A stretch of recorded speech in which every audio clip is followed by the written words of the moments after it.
Ahora es que estamos en un punto de inflexión, en unos puntos de inflexión en que la historia cambia.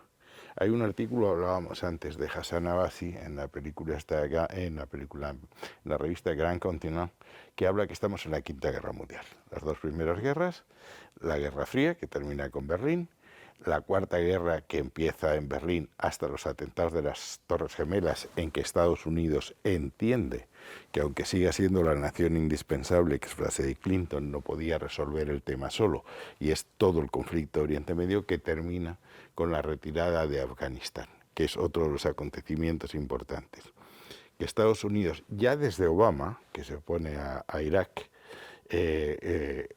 no interviene en Siria cuando Bashar al-Assad utiliza armas contra su pueblo, más la retirada de Afganistán que se negocia en Doha, Estados Unidos va a intervenir ya exclusivamente en aquellas zonas del mundo en que estén amenazados o involucrados los intereses americanos. El resto es algo que tenemos que resolver nosotros. Es decir, cuando él amenazó a los países bálticos con no aplicar el artículo 5 si había una invasión rusa, cuando dijo que Ucrania era un tema que afectaba a los vecinos europeos, o cuando en Siria dijo, ¿y qué tenemos que ver nosotros con Siria? Entonces, cada uno de los grandes estados civilizacionales, una expresión de Putin, es decir, no un estado cuyo poder termina o se ciñe a sus fronteras, que era el principio básico desde Westfalia, sino que se entiende a una área de influencia, a una esfera de influencia. Eso es la doctrina Brezhnev, eso es el Pacto de Varsovia, eso es Monroe y tal, pero estamos en esa resurrección. Y el problema es qué hace la Unión Europea en este mundo. Ese es el problema. Yo no tengo muchas dudas sobre ese tema, ¿eh? Las diferencias entre, cuando se habla de un mundo multipolar, con tendencia a la bipolaridad, es verdad que puede ser bipolar porque China y otros países tienen capacidad para, de alguna manera, determinar o condicionar las decisiones mundiales.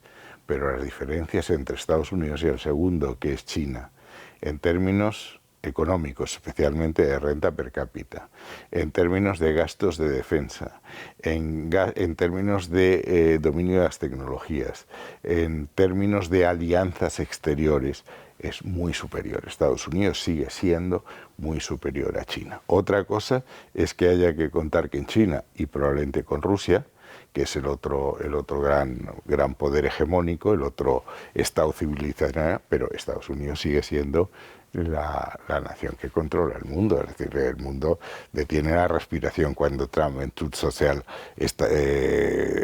manda un tuit. Yo creo que es otro tipo de guerra. Yo creo que la confrontación va a ser total, salvo en tema militar.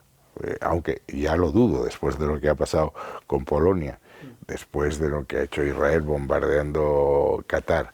Y hay una escuela de pensamiento fundamentalmente francesa que dice que el próximo conflicto será en 5 o 10 años como mucho, y será en la zona Indo-Pacífico, y será Taiwán.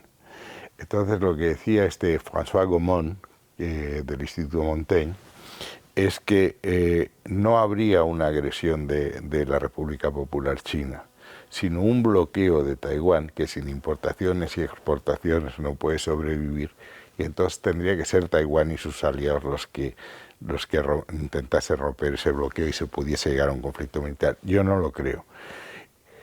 No estoy nada seguro que Trump esté dispuesto a comprometer o a entrar en una guerra con China por Taiwán. Como tampoco estoy nada seguro que esté dispuesto a entrar en una guerra en Europa aplicando el artículo 5 si se produce una agresión de Rusia. Yo creo que lo que han hecho en Polonia es una prueba, a ver hasta dónde está el nivel de resistencia. Y claro, el problema es que lo que dice Trump, oiga, todos estos temas son de ustedes, son de los europeos, o sea, arréglense. Por eso él dice que se está discutiendo si habría tropas militares americanas en Ucrania, parece que no. Se está discutiendo si habría apoyo logístico de los americanos a tropas europeas si las pudiésemos poner, pero todo eso, ese compromiso está en el aire, ¿eh? Y estamos hablando del artículo 5 de la OTAN, que es la base.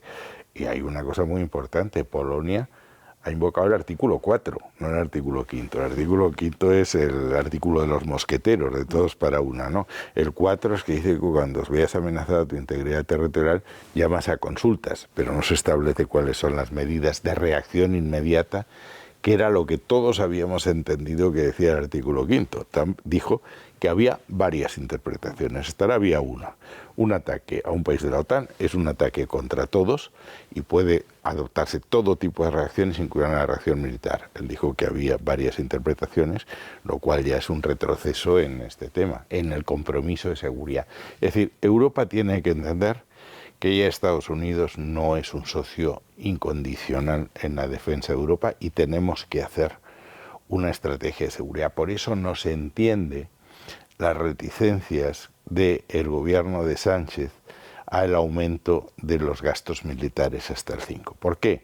Porque el 2% se hizo en 2014 en Gales.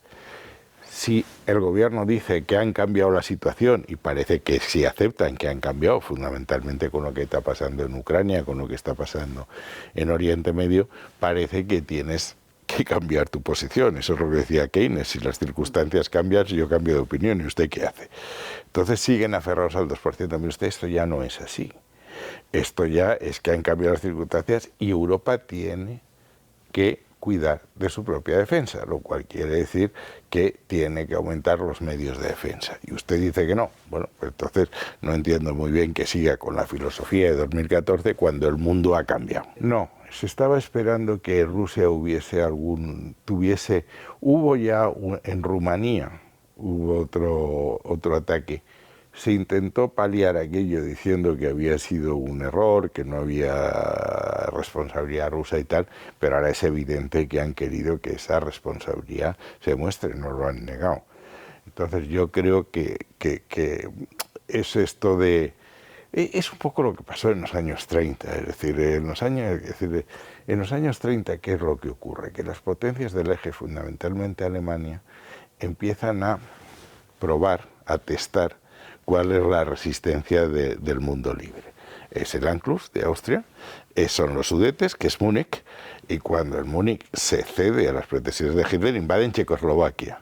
Lo que pasa es que luego entran en Polonia con el tema de Danzig, creyendo que la cosa va a ser igual, es decir, que Francia y el Reino Unido no van a entrar en guerra por Danzig, y entran. Pero durante todo ese periodo se va testando la resistencia. Los italianos lo hacen en Abisinia y los alemanes fundamentalmente lo hacen en Austria, los Sudetes, Checoslovaquia y Danzig. A mí me parece que estamos adoptando unas posturas extraordinariamente peligrosas y yo soy muy concreto. Ahora el problema está en la frontera este, pero habrá un problema inmediato en la frontera sur, entre otras cosas porque África va a duplicar su población, una población muy joven y una tentación con más renta que ahora, y cuando eres joven y tienes más renta, ya la emigración no se produce a los países vecinos, se produce hacia Europa. Luego vamos a tener una presión migratoria con las costas que tenemos, más Canarias, Ceuta y Melilla, muy importante. Y si llegásemos a tener un conflicto con Ceuta y Melilla, sería muy dudoso que los aliados nos ayudasen, porque nosotros no estamos siendo solidarios con ellos en el tema de la frontera este, en el aumento de recursos militares, que es lo que se requiere. Es decir, si estamos en un conflicto militar, es obvio que lo que tienes que aumentar es tu seguridad militar, y eso exige dinero. Entonces, eso nos puede colocar en una situación de soledad en el mundo. Y